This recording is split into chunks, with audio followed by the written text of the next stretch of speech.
Hi friends, అందరికీ నమస్కారం. Welcome to my channel SS study circle. 2026 జనవరి 16న సంక్రాంతి పండుగ సందర్భంగా పేపర్ అయితే రాలేదు. సో 2026 జనవరి 17వ తారీఖు సంబంధించి ముఖ్యమైన కరెంట్ అఫైర్స్ అయితే డిస్కస్ చేద్దాం. సారీ ఫ్రెండ్స్, వీడియో కొంచెం లేట్గా అప్లోడ్ చేసినందుకు. అందులో మొదటి అంశం వచ్చి భారతదేశం వార్తల్లో నిలిచింది. దీని గురించి చూద్దాం. మధుమేహ సంఖ్యలో భారత్ అనేది 2వ స్థానంలో నిలిచింది. 2024లో భారత్లో 9 కోట్ల మంది వయోజనులు మధుమేహంతో జీవిస్తున్నారనేసి ఓ అధ్యయనంలో అయితే తేలడం జరిగింది. ఈ రుగ్మత బాధితులు ఎక్కువగా ఉన్న దేశాల పరంగా చూస్తే ఫస్ట్ ప్లేస్ వచ్చి చైనా, సెకండ్ వచ్చి ఇండియా, థర్డ్ ప్లేస్ వచ్చి అమెరికా. నెక్స్ట్ అంశం వచ్చి గణతంత్ర వేడుకలు. దీని గురించి చూద్దాం. వందే మాత్రం ఇతివృత్తంగా అయితే గణతంత్ర కవాత్ అనేది నిర్వహించనున్నారు. వందే మాతర గీతము 150 ఏళ్ళు పూర్తయి ఈసారి గణతంత్ర దినోత్సవ కవాతుకు ప్రధాన ఇతివృత్తంగా అయితే కానుంది.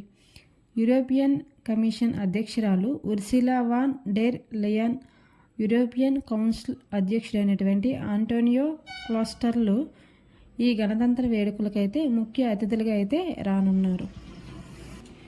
ఈ కార్యక్రమంలో కొత్తగా ఏర్పాటైన భైరవ్ లైట్ కమాండో బెటాలియన్ తొలిసారిగా అయితే ఈ గణతంత్ర దినోత్సవ వేడుకల్లో కవాతులో అయితే పాల్గొంటుంది. దాంతోపాటు రఫేల్, Su-30, P-81, MiG-29 వంటి విమానాలు, అదేవిధంగా C-130, C-295లను కూడా ఈ సందర్భంగా అయితే ప్రదర్శించనున్నారు. దీనికి సంబంధించి డైరెక్ట్ క్వశ్చన్ ఎలా అడుగుతాడంటే 2026 గణతంత్ర దినోత్సవ వేడుకలకు ముఖ్య అతిథులుగా ఎవరు వచ్చారని వాళ్ళ పేర్లు అడుగుతూ ఉంటారు. సో వాళ్ళ పేర్లు అయితే గుర్తుపెట్టుకోవాలి. యూరోపియన్ కమిషన్ అధ్యక్షురాలు, యూరోపియన్ కౌన్సిల్ అధ్యక్షులు కూడా వచ్చారు. వారి పేర్లు గుర్తుపెట్టుకోవాలి, ఇంపార్టెంట్. నెక్స్ట్ అంశం వచ్చి విగ్రహ ఆవిష్కరణ. దీని గురించి చూద్దాం. ఆంధ్రప్రదేశ్ రాష్ట్ర ప్రభుత్వం మార్చి 16న అమరజీవి 150వ జయంతి సందర్భంగా, అంటే పొట్టి శ్రీరాములు యొక్క 150వ జయంతి సందర్భంగా ఈ విగ్రహాన్ని అయితే రాజధాని అయినటువంటి అమరావతిలో అయితే ఆవిష్కరణ అయితే చేయనున్నారు. ఇంపార్టెంట్, గుర్తుపెట్టుకోండి. నెక్స్ట్ అంశం వచ్చి డ్రోన్ రాజధానిగా ఆంధ్రప్రదేశ్. దీని గురించి చూద్దాం. స్టార్టప్ ఇండియా 10వ వార్షికోత్సవ కార్యక్రమంలో పాల్గొన్నటువంటి కేంద్ర వాణిజ్య మంత్రి పీయూష్ గోయల్ గారు దక్షిణ భారతదేశంలోనే డ్రోన్ రాజధానిగా అయితే ఆంధ్రప్రదేశ్ అనేది ఆవిర్భవిస్తుందని అయితే చెప్పడం జరిగింది. డీప్ టెక్నాలజీ, ఏఏ స్టార్టప్లను తమిళనాడు, కర్ణాటక రాష్ట్రాలు అయితే కేంద్రాలుగా మారనున్నాయి. మన ఆంధ్రప్రదేశ్ రాష్ట్ర ప్రభుత్వం అయితే డ్రోన్ రాజధానిగా అయితే నిలుస్తుందనేసి ఈ కార్యక్రమంలో భాగంగా అయితే కేంద్ర వాణిజ్య మంత్రి అయినటువంటి పీయూష్ గోయల్ గారు అయితే చెప్పడం జరిగింది. నెక్స్ట్ అంశం వచ్చి గాజా శాంతి మండలి. దీని గురించి చూద్దాం. గాజా శాంతి మండలి అనేది ఏర్పాటైంది. దీనికి చైర్మన్గా ఎవరు నియామకం అవుతున్నారంటే అమెరికా అధ్యక్షుడైనటువంటి డొనాల్డ్ ట్రంప్. ఇందులో గాజా కాల్పుల విరమణ ఒప్పందంలో మధ్యవర్తిత్తులుగా వ్యవహరించినటువంటి ఈజిప్టు, తుర్కియా, ఖతార్ దేశాల ప్రతినిధులు కూడా ఈ గాజా శాంతి మండలిలోనైతే ఉంటారు.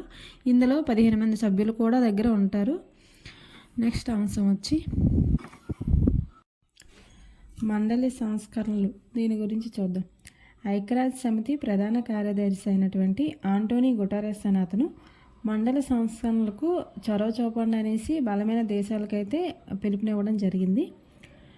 అయితే ఆంటోనీ గుటెరస్ 1945 నాటి సమస్యల పరిష్కార వేదికలు 2026 నాటి సమస్యలకు సమాధానం చూపలేవని అయితే చెప్పడం జరిగింది. అభివృద్ధి చెందుతున్న దేశాల ప్రపంచ స్థూల దేశీయోత్పత్తి వాటా అనేది తగ్గిపోతూ వస్తుంది.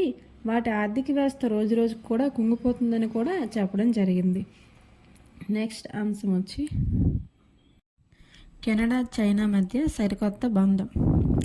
కెనడాకి, చైనాకి మధ్య శత్రుత్వం అనేది ఎప్పటి నుంచో కొనసాగుతూ ఉంది. ఆ శత్రుత్వాన్ని పక్కన పెట్టి వీరిద్దరి మధ్య ఉన్నటువంటి సంబంధాలను మెరుగుపరచడం కోసం అయితే కృషి చేస్తున్నారు.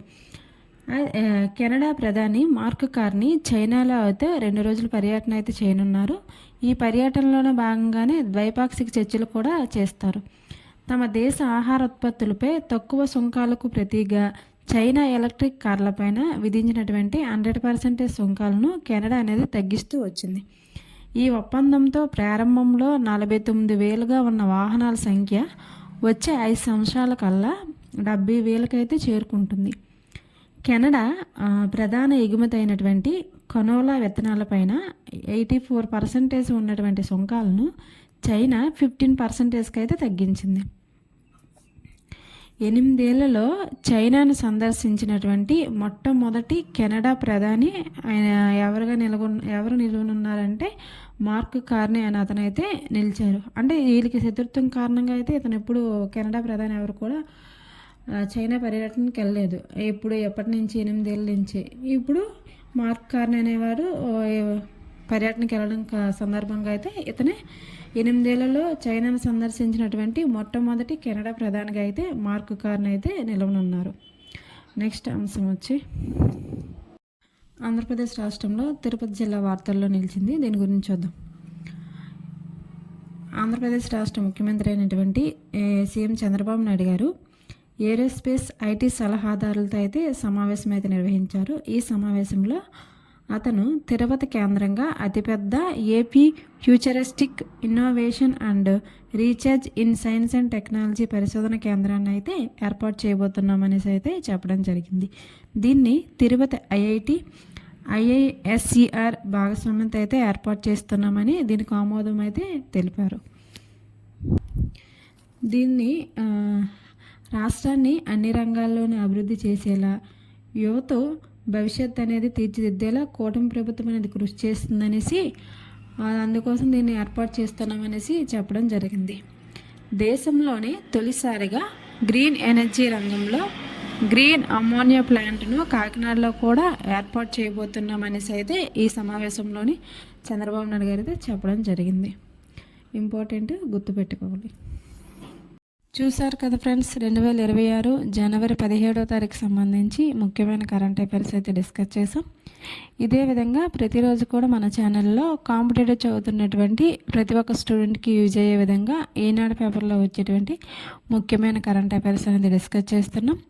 So please support my channel. మన ఛానల్ని సబ్స్క్రైబ్ చేయండి, లైక్ చేయండి. మీ ఫ్రెండ్స్ ఎవరైనా సరే కాంపిటేటివ్ చదివితే వాళ్ళకి ఈ వీడియోని అయితే షేర్ చేయండి.